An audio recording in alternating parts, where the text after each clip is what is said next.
Hello, it is Thursday, June the 26th. I'm David Walterman. I am a loan officer. I help people purchase homes, refinance, anything mortgage related.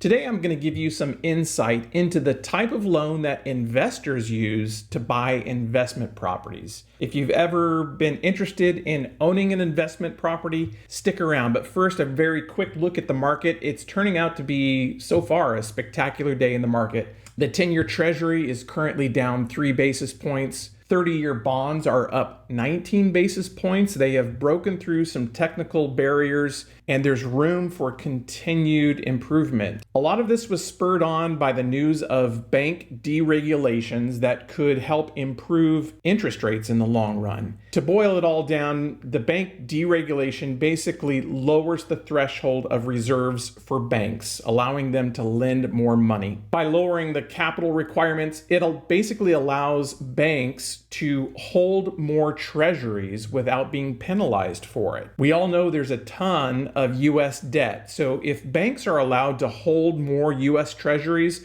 it helps soak up some of that debt. So by banks being able to hold more of these U.S. treasuries, the yields will decline and so will interest rates. Keep your eye on what's happening here. I think we could see better rates in the near future. Okay, now let's talk about the type of loan that investors use when they buy an investment property. In a traditional loan, when you're buying a primary residence, the qualification for your loan, whether it's an FHA or conventional or whatever, the qualification is your employment, your income, your debt to income ratio. Well, this type of loan, which is called a DSCR loan, debt service coverage ratio, does not have the same qualification standards. The only qualification standard it has is the fair market rental value of the property that you're purchasing. So there is a specific appraisal that happens that not only gives the value of the property, but also gives the fair market rent you could expect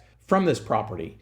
This can apply to both short-term rentals or long-term rentals. This debt service coverage ratio, the ratio the bank is looking for is a 1. You come up with that number by dividing the income, the rental income, by your total expenses, your total mortgage payment, including your principal, interest, taxes, and insurance, if there's any HOA applicable as well. When you do that equation of dividing the income by the expenses, if you get a ratio of at least 1, that's all the bank needs to see for that loan to be qualified. The beautiful part about this DSCR loan is it does not bring into the equation the person's employment, their income, their current debts. None of that matters. If the rental property income covers the mortgage payment, the deal qualifies. It's really that simple. With this type of loan, banks require at least 15% down, sometimes 20% down. They'll also want to see that you have some reserves in savings, that you could cover that mortgage payment for a period of time